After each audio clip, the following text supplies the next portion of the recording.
Vamos para a palavra de hoje. Dicionário de Deus, parte 3. Já se tornou uma série. Já é o terceiro domingo seguido que a gente fala sobre isso. E tem muita coisa legal. Mas eu não vi nos outros domingos. Será que eu vou acompanhar? Vai, fique tranquilo. Não é como série da Netflix não, que se você pegar no meio do episódio, você tem que voltar tudo, rebobinar aqui, você vai pegar. Mas eu aconselho, se você não assistiu às outras duas pregações iniciais, no nosso canal do YouTube, elas estão lá gravadas, tá? Então, vai lá, assiste, que tem muita preciosidade. Hoje a gente vai dar continuidade a isso, amém? Hoje é o nosso terceiro encontro de um alicerce que a gente está construindo aqui nesses últimos domingos, tá? Um alicerce para a gente melhorar e para a gente consolidar a nossa comunicação e, consequentemente, a nossa relação com Deus.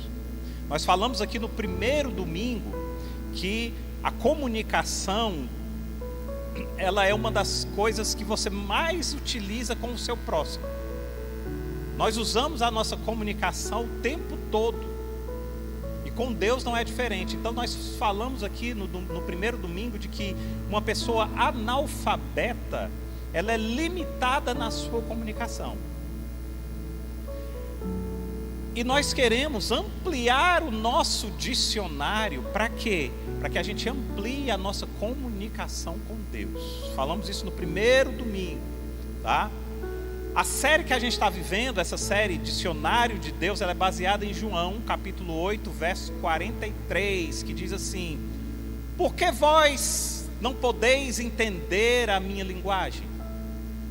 É porque vós sois incapazes de ouvir a minha palavra. O que Jesus está querendo dizer é exatamente isso. Olha, o meu vocabulário vocês não entendem.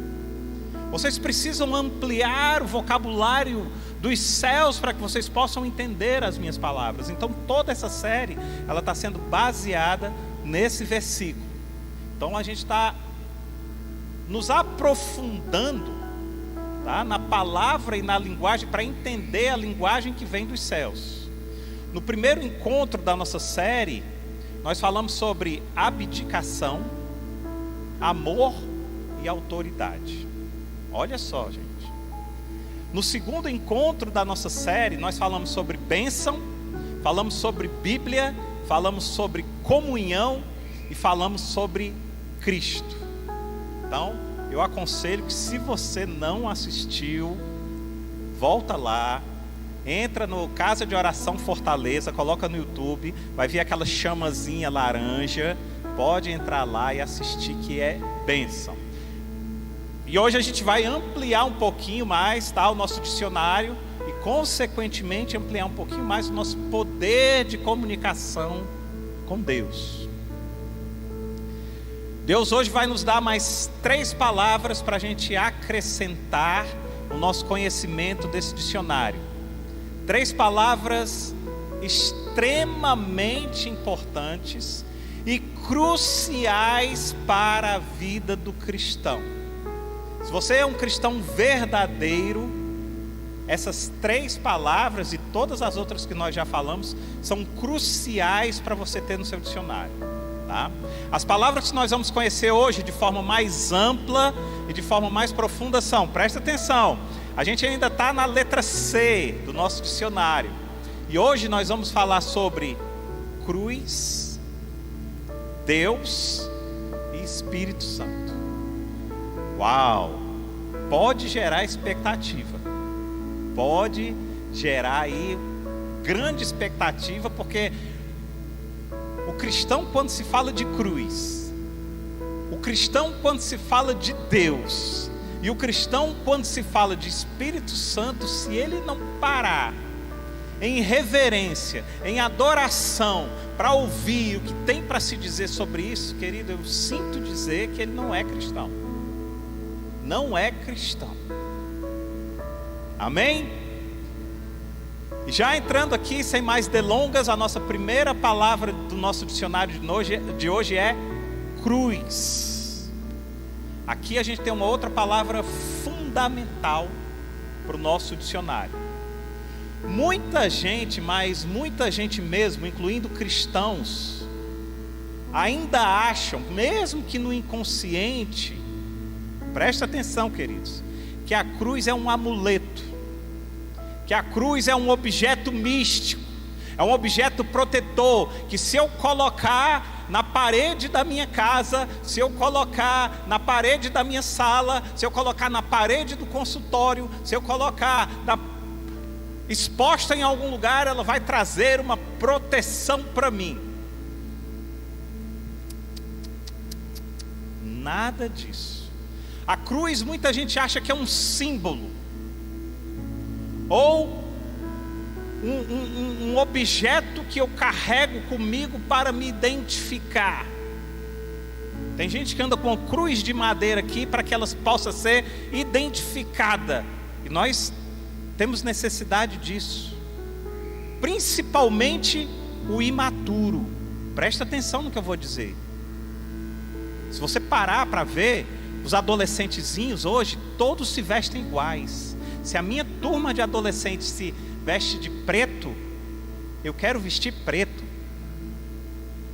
Eu conheço um adolescentezinho que muito querido. O armário, ele agora está saindo dessa fase, mas ele teve uma fase que o armário dele todo era preto. E o pai dele dizia assim: filho, preto de novo. Ele disse: não, pai, é preto. E quando ele saía, todos os amigos de preto. Por quê?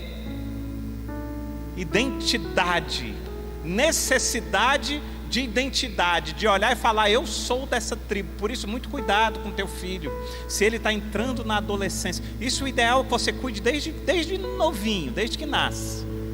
Mas quando ele vai chegando na adolescência, ele sente a necessidade de identificar-se com a tribo. Qual tribo eu vou escolher? E aí é onde o diabo muitas vezes ataca. Mas para o nosso caso aqui hoje, é a cruz. Tem gente que anda com uma cruz estampada aqui para dizer: ei, eu sou dessa comunidade. Quando na verdade não é a cruz que vai te denunciar. O que vai te denunciar são os seus atos.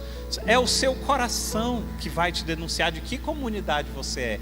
Fora isso, não há nenhum outro tipo de circuncisão fora do corpo. Não necessitamos mais disso. Então muita gente usa a cruz como um ornamento, para colocar em uma casa, em um comércio, seja onde for, e isso vai trazer segurança para mim. Outros usam a Bíblia, deixam a Bíblia na sala aberta, de preferência no Salmo 23, e passa 6 anos lá, e a pessoa sequer lê o Salmo 23, sequer, mas está lá, aberta, como se apenas olhar e abrir a Bíblia fosse algo que irradiasse uma porção de bênção tremenda. Não é assim que funciona. Não é assim que funciona. No Comunhão em Mesa surgiu estou mastigando aquela frase, viu, irmã? Surgiu uma frase que foi tremenda. Eu disse: meu Deus, disse assim: olha,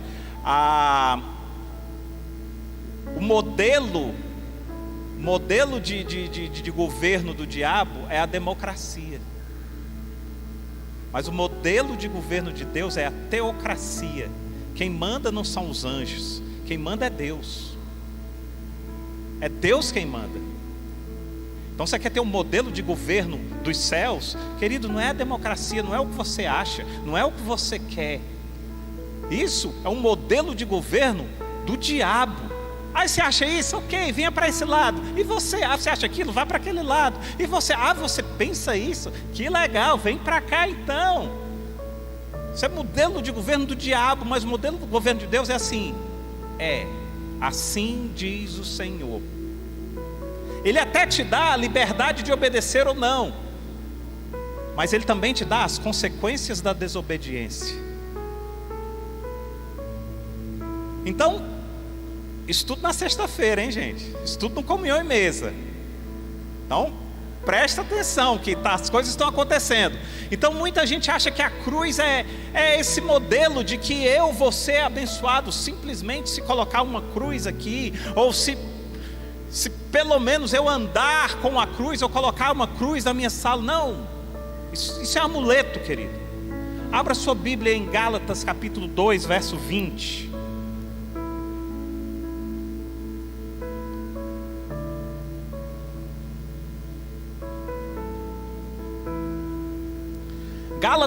Gálatas 2:20 vai dar uma noção do que é a cruz para o verdadeiro cristão. Estou crucificado com Cristo, assim já não sou eu quem vive, mas Cristo vive em mim. A vida que agora vivo no corpo, vivo pela fé no Filho de Deus, que me amou e se entregou por mim. Amados, a cruz ela não é um amuleto. A cruz é um sinal de humilhação e morte. É muito mais do que isso. 1 Pedro capítulo 5, verso 6, diz assim: portanto, humilhem-se debaixo da poderosa mão de Deus, para que Ele os exalte no devido tempo. Cruz é humilhação. Acredite em uma coisa, querido: a humilhação ela é necessária. Porque a humilhação, ela crucifica a arrogância. E todos nós precisamos disso. A humilhação, ela crucifica o ego. A humilhação, ela para que então a nossa vida crucificada, nós possamos viver a vida de Cristo. Não existe viver a vida de Cristo sem antes passar pela cruz. Jesus tanto sabia que a cruz era necessária, que ele disse lá em Lucas 9:23, ele diz assim, olha só o que Jesus vai dizer, ele diz assim: se alguém quiser vir após mim, negue-se a si mesmo, tome diariamente a sua cruz e siga-me.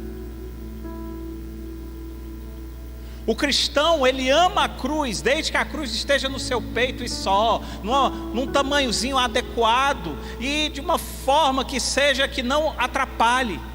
O cristão ama a cruz, desde que a cruz esteja pregada na sua sala, para toda vez que ele olhar, ele falar assim: puxa, vai lá, protege esse lugar aí. Mas quando você fala que a cruz é lugar de humilhação, quando você fala que a cruz é lugar de morte de ego, quando você fala que a cruz é lugar de perder a sua vida para ganhar a vida com Cristo, que a cruz é lugar de que diminua eu e Ele cresça em mim, as pessoas dizem: opa, aí não dá não, aí eu não quero.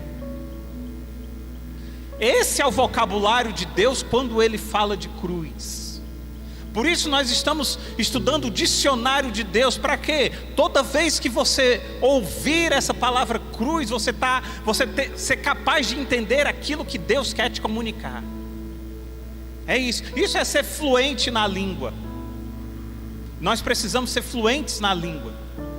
Uma vez eu era adolescentezinho, não esqueço isso nunca.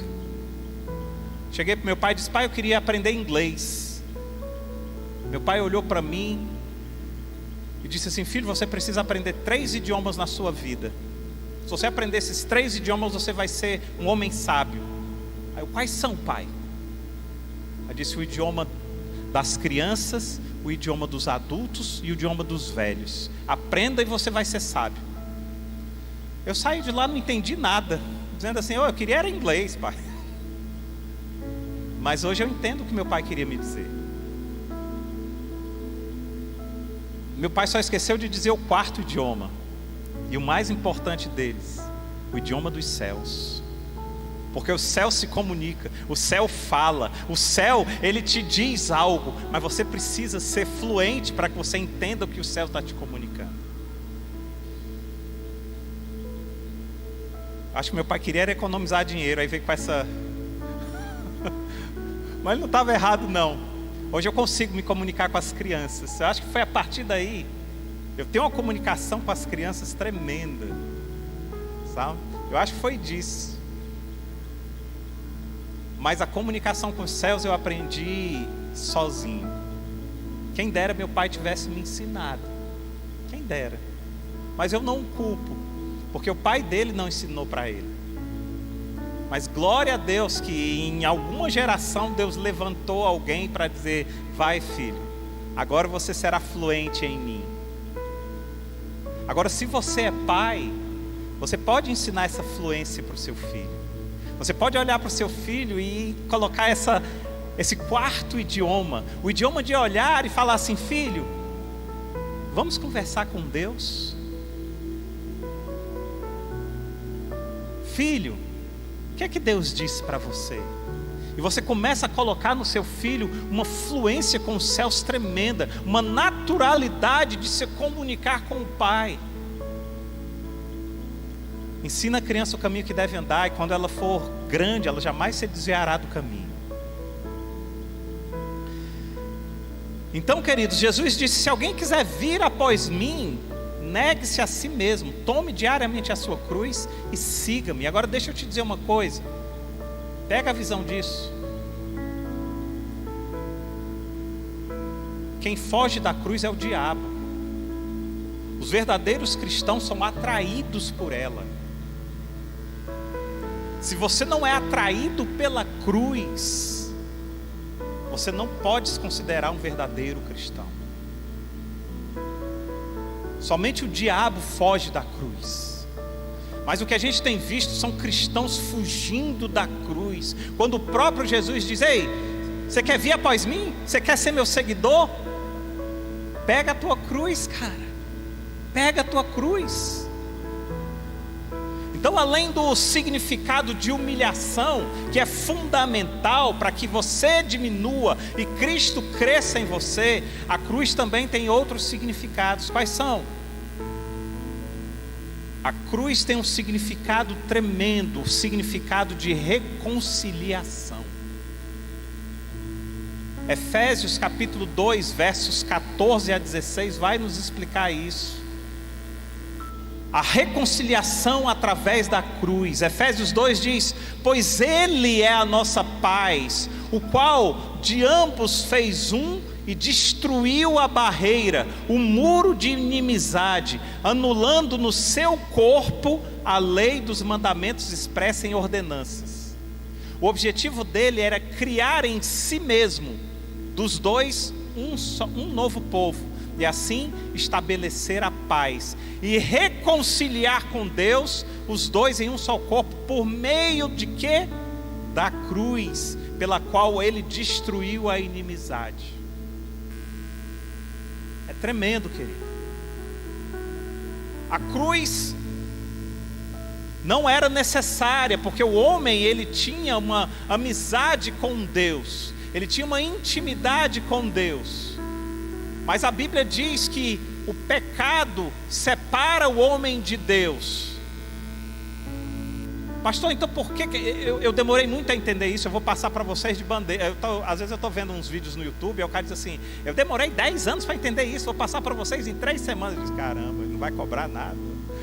Aí ele fala a arte de falar muito e não dizer nada, e depois vende um curso. Já viram que é assim? Né? Dá só uma introduçãozinha, depois vende um curso. Mas deixa eu dizer algo para vocês que eu aprendi, que eu demorei vários anos para entender.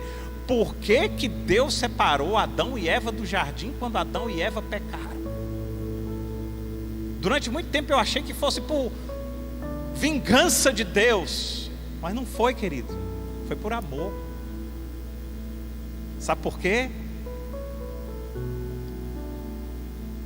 O puro só pode andar com o puro. O santo só pode andar com o santo. E Adão e Eva andavam com Deus. Mas quando Adão e Eva pecam, agora eles não são mais puros, agora eles não são mais santos. E aí o que acontece? A luz, ela dissipa as trevas. Se Deus aparecesse ali, eles seriam dissipados, eles seriam fulminados. Então Deus afasta eles, para que eles não sejam fulminados. Olha que amor tremendo é esse, porque a santidade de Deus é tremenda. E aí começa o plano da vinda de Cristo para uma reconciliação. Então, separados estávamos pelos nossos próprios pecados, quando de repente a cruz nos une novamente ao coração de Deus. Gálatas 2. Então a cruz significa reconciliação, Porque o pecado, ele cria uma inimizade entre o homem e Deus. Mas a cruz, ela reconcilia o homem com Deus. Quem foge da cruz, foge da reconciliação. Eu fiquei muito triste nesse carnaval quando eu vi uma pessoa levantou um cartaz grande, era assim: você quer ir para o céu ou para o inferno? E aí os foliões lá: inferno, inferno, inferno. Meu Deus, meu Deus, meu Deus. Porque querem fugir da humilhação e da reconciliação. Mas a cruz, ela não só significa humilhação, ela não só significa reconciliação. A cruz também tem um outro significado importante. Muitas vezes, quando você lê na Bíblia ou ver em qualquer lugar a palavra cruz, ela está significando também, sabe o quê? Poder de Deus. 1 Coríntios capítulo 1, verso 18 e 19 vai nos falar isso. Pois a mensagem da cruz é loucura para os que perecem, mas para nós que somos salvos é o poder de Deus, pois está escrito: destruirei a sabedoria dos sábios e rejeitarei a inteligência dos homens. Que coisa, que coisa. Eu acho que eu falei isso domingo passado. Eu vi um vídeo no Instagram de um cara, parecia muito inteligente. Ele olhou para o outro e disse assim: me prove que Deus existe. E fez uma cara assim de altivez, como quem diz assim: o que você falar eu rebato. Como se precisasse ou necessitasse da ciência para provar a existência daquele que é. E nós falamos isso na sexta-feira, no Comunhão e Mesa. Você pode não acreditar em Deus, você pode até provar que Ele não existe, mas Ele acredita em você. Ele não precisa da sua crença para a sua existência. Não é necessário. O fato da ciência não ter descoberto ainda o Deus maravilhoso não quer dizer que o Deus maravilhoso não existe. Quer dizer apenas que os cientistas ainda não descobriram. Mas haverá um dia que Ele será revelado, que Ele voltará em glória, e aí toda provação não será mais necessária, porque toda comprovação já estará posta. E aí você não vai precisar provar e comprovar nada, porque afinal todos os que pediram comprovação de Jesus, nenhum teve. Mas todos aqueles que se humilharam diante dele, todos experimentaram o quanto Ele é real, o quanto Ele é poderoso. Então, se você quiser uma prova, e aqui fica a dica, querido: se você quiser a prova de que Jesus existe, a prova de que Deus existe, não vá pela ciência, vá pela humilhação do ego. O caminho é esse, o caminho é outro. Porque pela altivez você não vai ter. Quando Jesus está diante de Pilatos, Pilatos olha para ele e diz assim: tu és o Cristo que eles estão dizendo? E Jesus olha para Pilatos e diz assim: essa dúvida é tua? Pilatos responde assim: claro que não, eu sou judeu. E a Bíblia diz que Jesus se cala. Sabe por quê? Porque a dúvida não era de Pilatos. Se Pilatos tivesse dito: é minha, eu quero saber, Jesus disse: pois vem cá, agora eu vou te provar, agora eu vou te dizer. Mas Jesus não responde para você dúvida de outro, querido. Jesus responde para você a sua dúvida.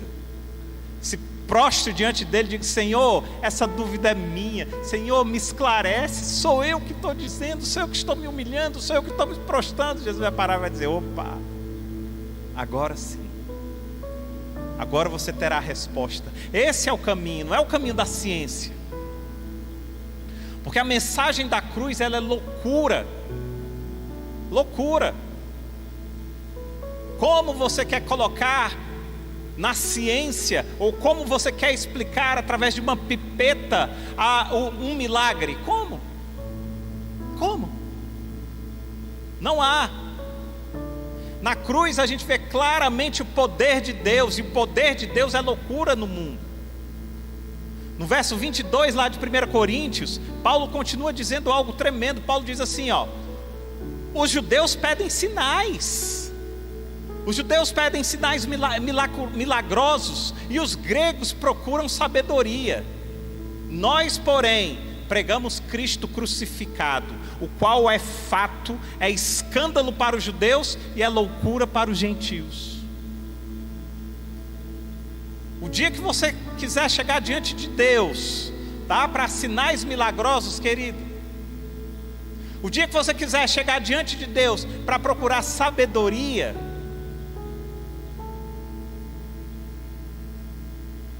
mas quando você chegar diante de Deus para ter um encontro verdadeiro com o Cristo crucificado, você vai entender verdadeiramente a existência do Cristo Todo-Poderoso. E se, querido, a cruz ainda é loucura para você, peça sabedoria a Deus. Não a sabedoria pela sabedoria, não a sabedoria dos gregos, mas a sabedoria para te mostrar o verdadeiro significado da cruz, para mostrar o verdadeiro poder de Deus que é emanado da cruz. Mas a cruz tem um outro significado também. A cruz também significa conversão, e é aqui onde muito cristão está longe de entender o que vem dos céus com relação ao significado de cruz. Gálatas 5:24 fala sobre conversão. Os que pertencem a Cristo Jesus crucificaram a carne com suas paixões e os seus desejos. Aqui é difícil, é dia a dia. Às vezes você cai,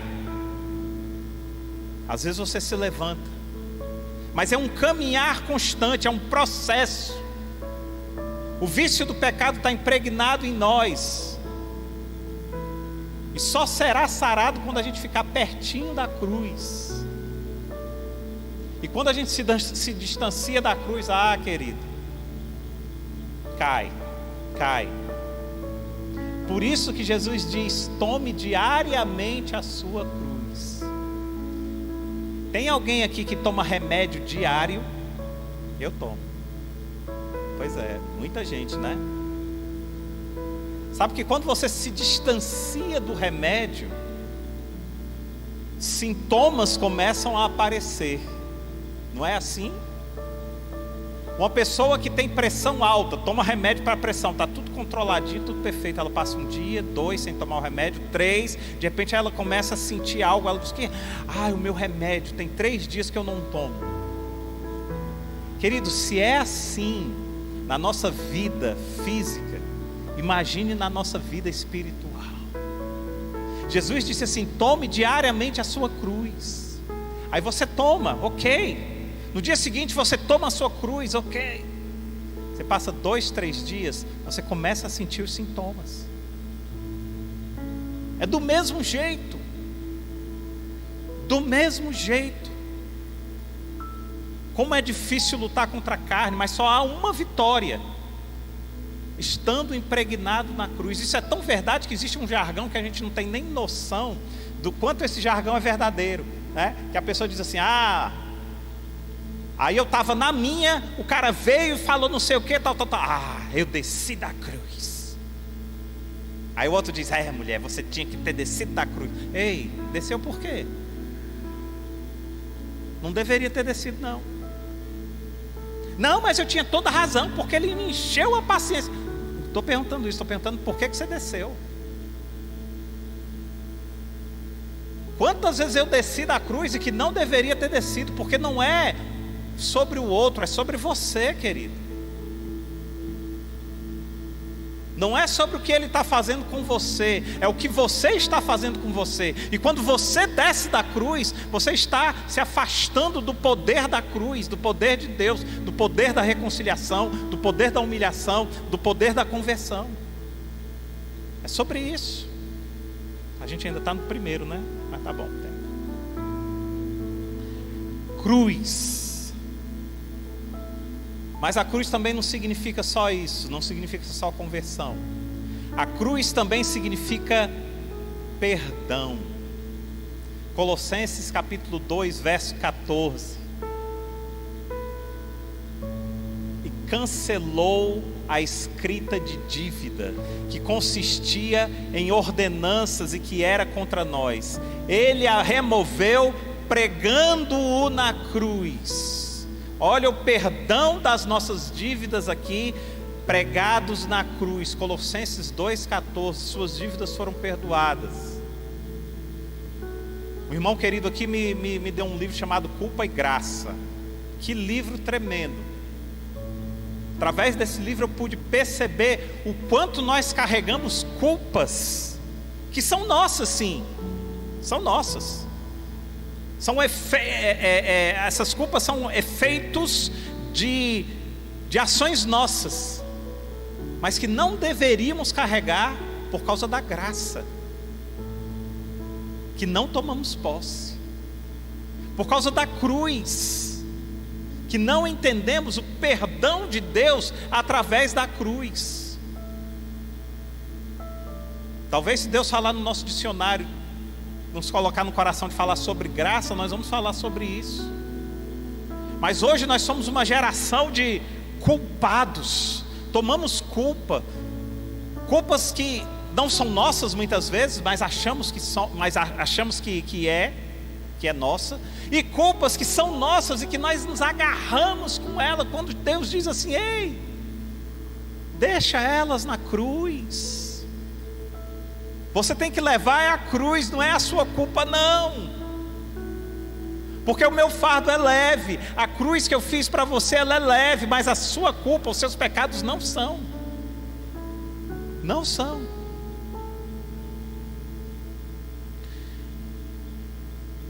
Nós temos uma dívida com Deus por causa dos nossos pecados, e essa dívida foi paga na cruz. Foi na cruz que Jesus emitiu publicamente o perdão para a humanidade. Pai, perdoa-lhes, porque eles não sabem o que fazem. Não sabem. Se você está se achando indigno, se você está se achando indigna, se você está se achando que é culpado de algo, querido, deixa eu dizer uma coisa para você: corre para a cruz e deixa isso na cruz. Deus quer você livre para que você o ame e o adore com um coração sincero. Perdoa-lhes, Pai, eles não sabem o que fazem. Então, queridos, quando a gente lê na Bíblia, ou quando ouvimos ou pronunciamos a palavra cruz, nós devemos sempre lembrar desses significados: humilhação, reconciliação, poder de Deus, conversão, perdão. É isso que a cruz significa. É isso que o cristão tem que entender quando ele ouve a palavra cruz. Amém? Vamos para a próxima palavra do nosso dicionário. A próxima palavra foi a mais difícil de tentar fazer alguma coisa.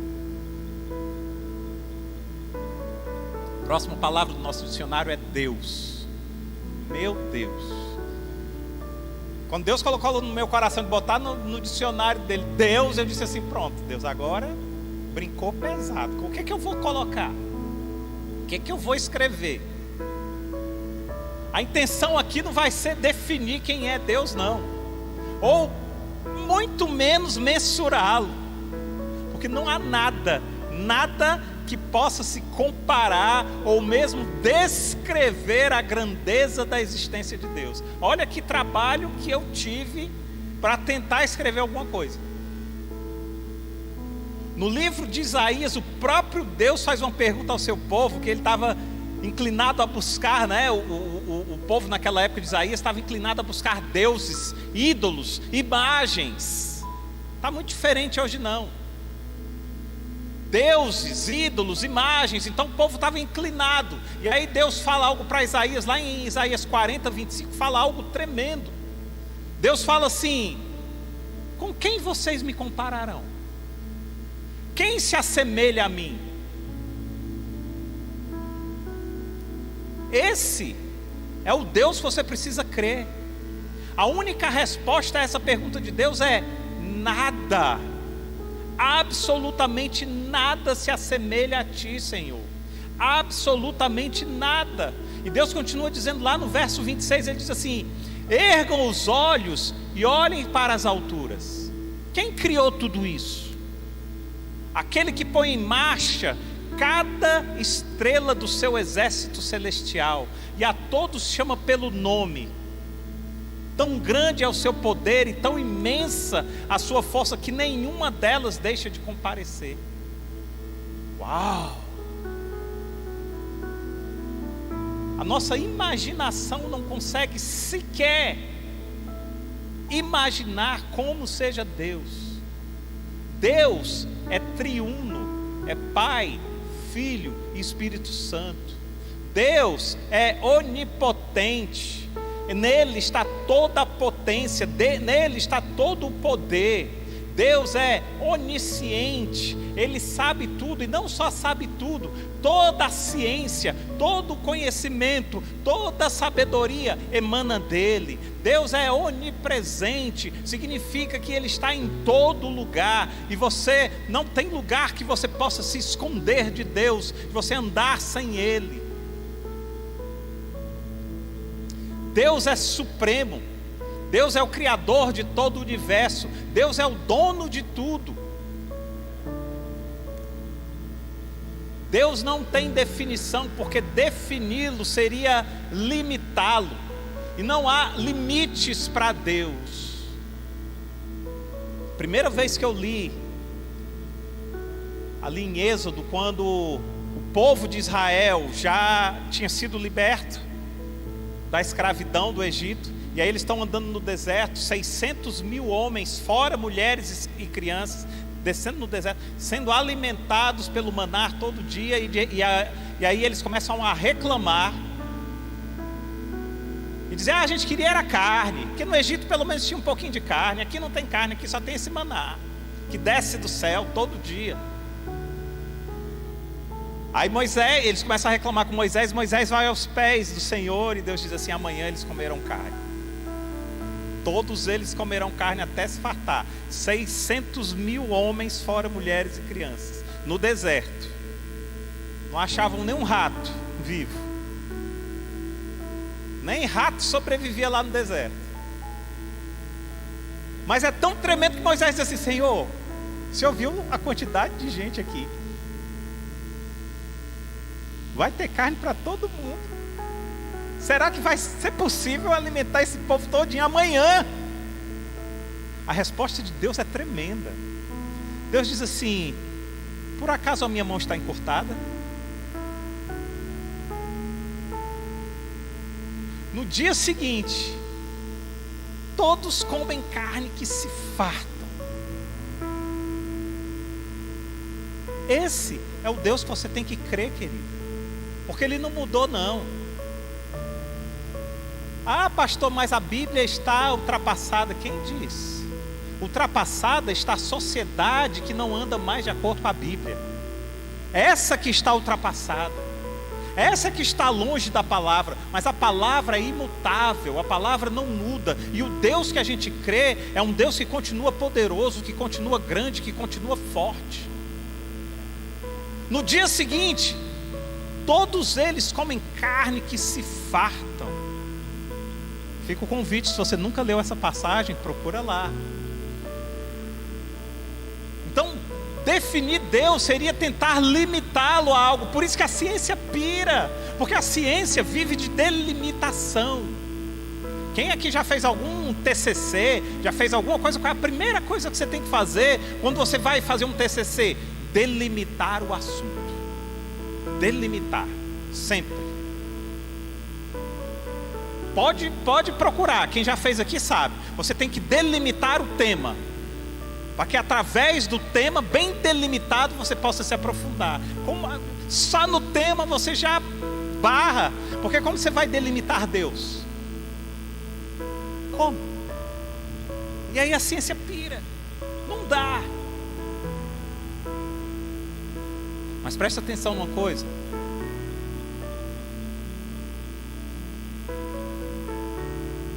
aqui nós não vamos falar sobre a definição de Deus. E infelizmente eu preciso dizer uma verdade triste para você. Nós vamos focar aqui no relacionamento com Deus. Nós não vamos falar sobre o conceito, a definição de Deus. E infelizmente, muitos cristãos, eu estou falando cristão, que são os outros, mas eu quero delimitar aqui com relação aos cristãos. Muitos cristãos vão morrer sequer sem ter tido uma experiência com Deus. Isso é triste. É muito triste. Você saber que pessoas que se dizem cristãos e cristãs e que já tem 10, 15, 20, 30 anos. Tem gente que diz assim: eu nasci no cristianismo. Quantos anos você tem? Passei dos 40, passei dos 50. Quantas experiências você tem com Deus? Quantas? Nenhuma? Uau, tem algo errado aí. Muito errado. Porque um dos requisitos para ser cristão é um relacionamento com Deus.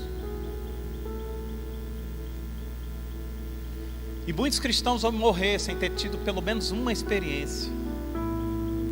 Pastor, mas se Deus é assim tão grande a ponto de não podermos defini-lo, como é que a gente pode se relacionar com Ele? Opa, agora é que vem um ponto crucial. Você só pode se relacionar com Ele por um motivo. Sabe qual é? Porque Ele quer se relacionar com você. Só por isso. Só por isso. Gênesis 3:8 vai dizer isso, vai comprovar isso. Quando ouviram a voz do Senhor Deus, que andava no jardim pela viração do dia, esconderam-se da presença do Senhor. Deus sempre tomou a iniciativa. Foi Deus sempre que desceu. Foi Deus sempre que veio. Foi Deus sempre que visitou. Foi Deus sempre que estava lá. Foi Deus sempre que vinha. Mas o pecado separou o santo do profano. Então esse relacionamento foi quebrado. E novamente Deus toma a iniciativa. Sabe o que Ele faz? Ele se faz carne, habita entre nós para ter novamente esse relacionamento. Novamente Ele toma a iniciativa. Novamente é Ele quem quer. E através de Jesus você pode ter esse relacionamento verdadeiro com Deus. João 1,14 fala isso.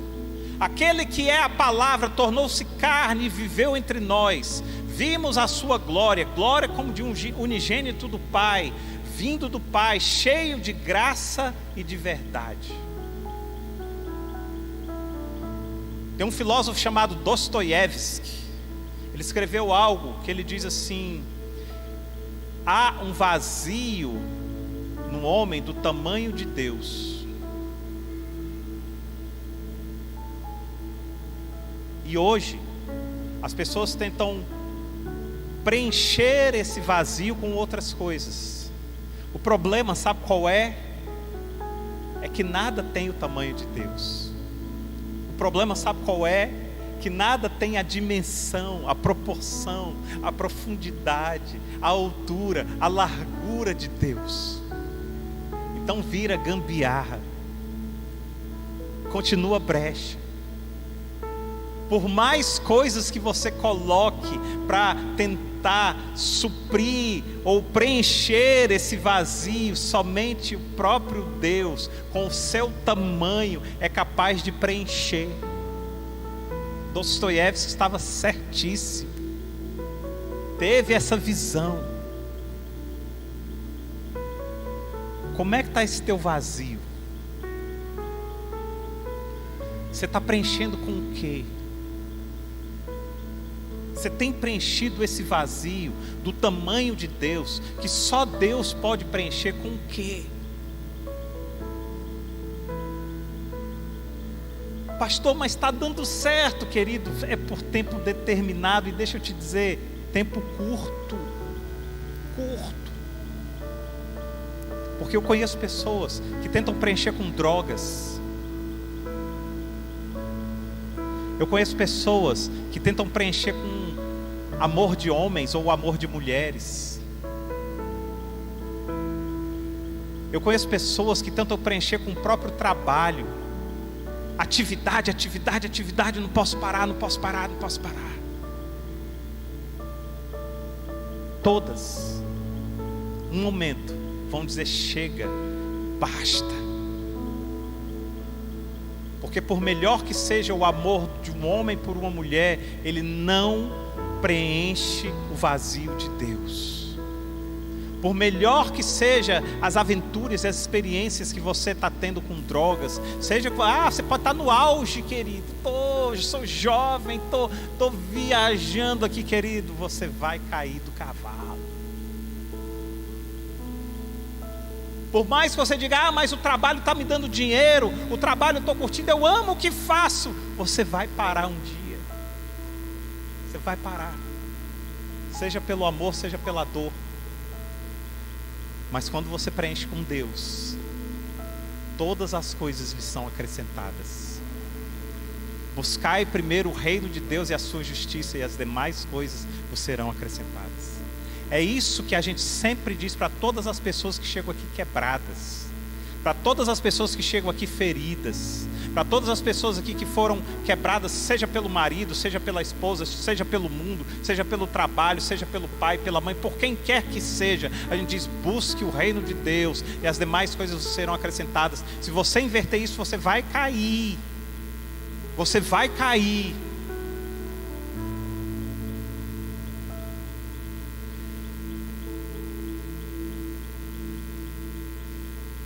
Dostoiévski sabia que somente Deus era capaz de preencher esse vazio que existe no homem.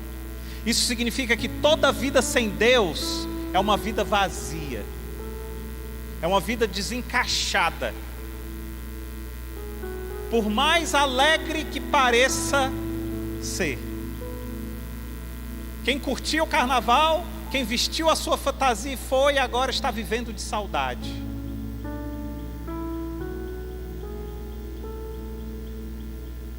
Mas quem curte a palavra, quem não precisa vestir fantasia e se alegra naquilo que diz o Senhor, continua alegre, independente da estação que vivemos.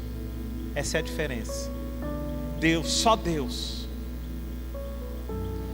E hoje existem muitas pessoas, e cristãs também, que estão tentando preencher esses vazios com outras coisas. Querido, não encaixa, não vai encaixar. E a próxima palavra do nosso dicionário: Espírito Santo. Hoje é pancada.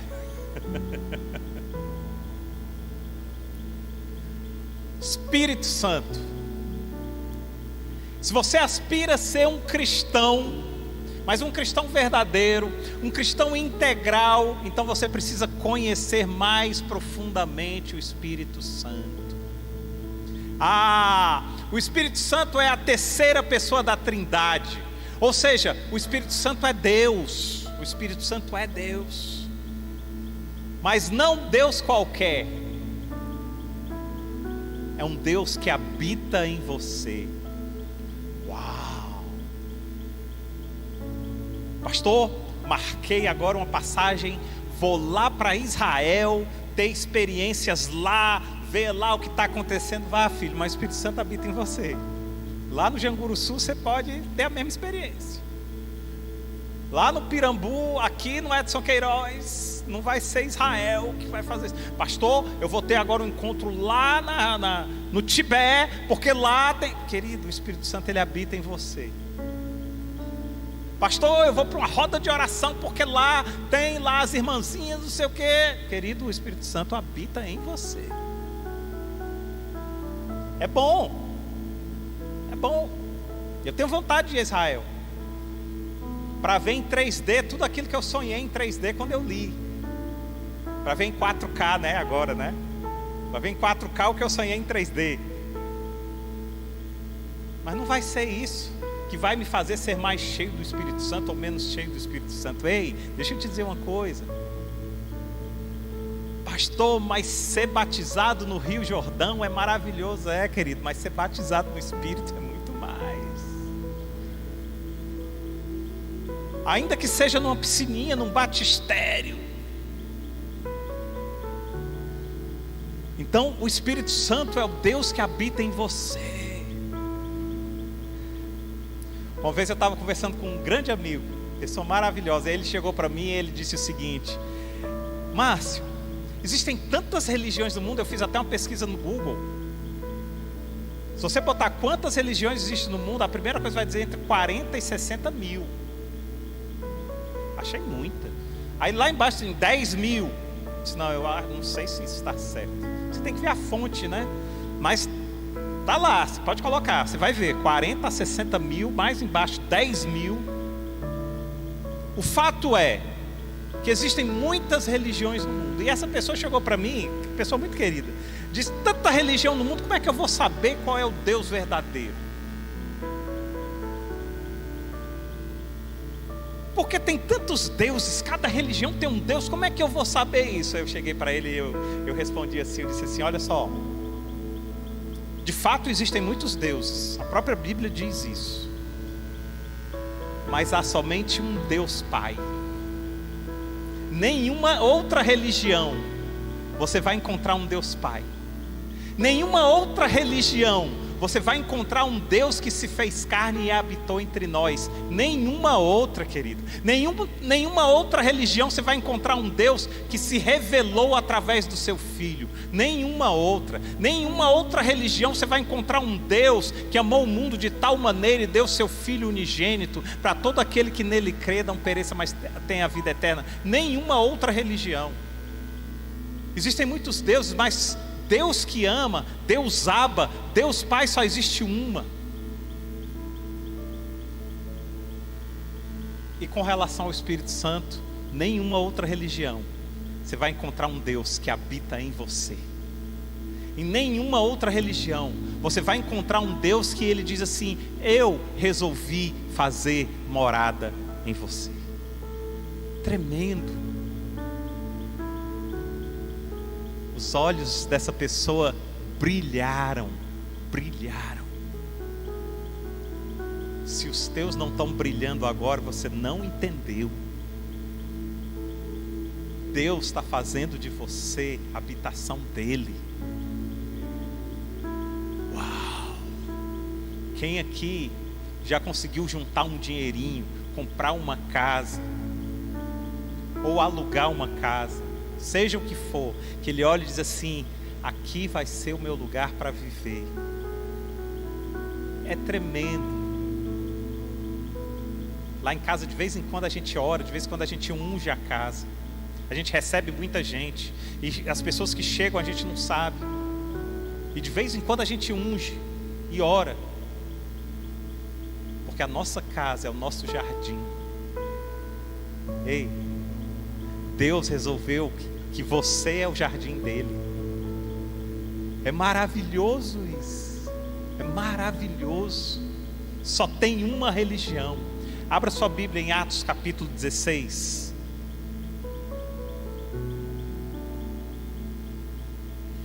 Atos capítulo 16, Paulo vai falar das suas experiências dele com o Espírito Santo. Atos 16, de 6 a 10, olha o que é que ele vai dizer.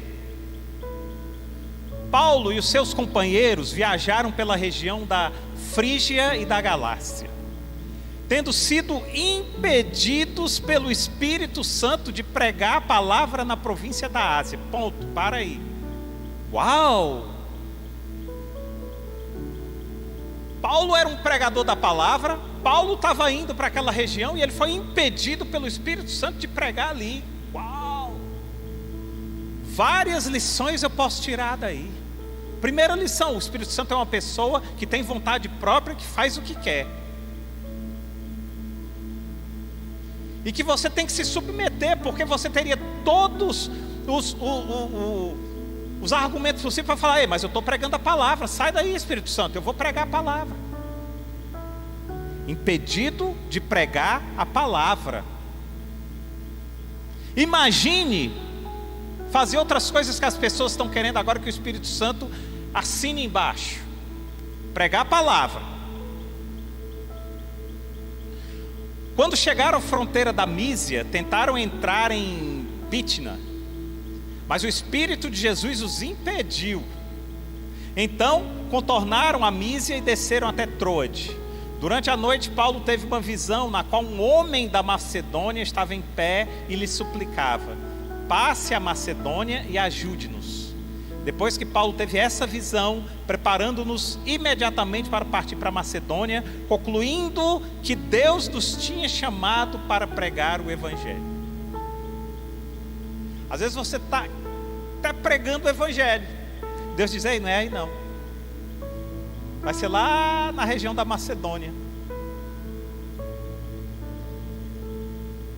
Mas o Espírito Santo, ele é atuante. Você nota que ele tem uma atuação aí contundente na vida de Paulo? Você nota que ele Paulo, se comunicando o tempo todo. Cara, eu ia para tal lugar, o Espírito Santo me impediu. Aí eu fui para tal lugar, ele me impediu. Quando eu comecei, ele me impediu. E ele disse: não, ei, é aqui. Esse é o Espírito Santo. Essa é a comunicação que você tem que ter com o Espírito Santo. Nós podemos enxergar aqui claramente que o Espírito Santo é quem guia. O Espírito Santo é quem protege, é quem conduz, é quem nos impele a fazer algo. Lembra quando nós falamos aqui sobre pecado? Agora imagine que Paulo não tivesse ouvido o Espírito Santo e tivesse começado a pregar lá. Paulo estaria pecando. Uau, pregando o Evangelho. Já tinha ouvido falar nisso. Você pode estar pregando o Evangelho e estar pecando, porque só existe um pecado no mundo: desobedecer a Deus. É o único pecado. É o único pecado que existe: desobedecer a Deus. E se Paulo tivesse pregado ali onde o Espírito Santo o impediu de pregar, ou o impeliu a não pregar, ele estaria pecando. Então, queridos, o cristão, ele precisa desenvolver uma intimidade, uma comunicação com o Espírito Santo. O Espírito Santo é quem de fato caminha com o cristão. É o Espírito Santo que capacita, é o Espírito Santo que conduz o cristão a ter uma vida de entrega, uma vida de obediência, uma vida de devoção a Deus. Deixa eu dizer uma coisa para você: o Espírito Santo é o poder do cristão. Olha, presta atenção nisso. O Espírito Santo é o poder do cristão, ou o cristão é a ferramenta do poder do Espírito Santo. Atos 1:8 diz isso. Atos capítulo 1, verso 8 diz assim: mas receberão poder quando o Espírito Santo descer sobre vocês, e serão minhas testemunhas, tanto em Jerusalém, como em toda a Judéia e Samaria, e até os confins da terra. Mas como assim, pastor? Como é que é isso? É o seguinte, querido: nós recebemos poder quando aceitamos e damos as boas-vindas ao Espírito Santo em nosso coração. Então o Espírito Santo, ele é o poder do cristão. Entretanto, o Espírito Santo não age em prol da sua vontade, ele não age em prol da vontade do cristão, mas a vontade de Deus. Então você é o poder do Espírito Santo. Entretanto, nós nos tornamos ferramenta de Deus através do Espírito Santo. Entendeu? Só aqui a gente já tem elemento para ir para casa e ficar pensando a semana todinha. O Espírito Santo é o poder do cristão, entretanto, o cristão é a ferramenta do poder de Deus através do Espírito Santo. Pronto. Levem isso como dever de casa e fiquem mastigando essa verdade essa semana todinha. Deus vai falar tremendamente. Vou colocar no nosso grupo, se eu lembrar, né? Que tá vindo aqui, eu vou tentar lembrar. Repetir. Quem gosta de anotar, anote logo. O Espírito Santo é o poder do cristão, e o cristão é a ferramenta do poder do Espírito Santo. Pronto. Mais ou menos isso. E a gente vai meditar nisso a semana todinha. Muito profundo. E tem mais com relação ao poder. Em nós mesmos não há nada que possamos fazer. em nós mesmos, nós sequer podemos ser cristãos. Então o Espírito Santo, ele vem e nos capacita para sermos esse cristão e termos uma vida realmente cristã. Quer ter vida cristã verdadeira? Entregue-se ao poder do Espírito Santo. Para finalizar, eu quero citar João 14. O louvor pode começar a subir aqui. João 14, de 15 a 23.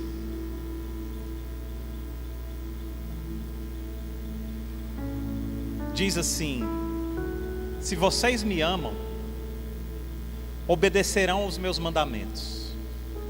E eu pedirei ao Pai, e Ele dará a vocês outro conselheiro. Conselheiro aqui, no grego, no original grego, ele é Paracletos. Paracletos, ele tem basicamente dois significados: conselheiro, em algumas áreas da Bíblia, e tem um outro significado que é advogado. Tá? Eu acho que quem estuda direito ouve essa palavra Paracletos, né, do grego. Então ele diz assim, ó: e eu pedirei ao Pai, e Ele dará a vocês outro Paracletos, Ele dará a vocês outro conselheiro. Então o que Jesus está fazendo aqui? Essas são as últimas frases de Jesus. Jesus diz assim: se vocês me amam, vocês vão obedecer aos meus mandamentos. E eu pedirei ao Pai, e Ele dará a vocês outro conselheiro, que esteja com vocês para sempre, o Espírito da verdade. O mundo não pode recebê-lo, porque não vê nem o conhece.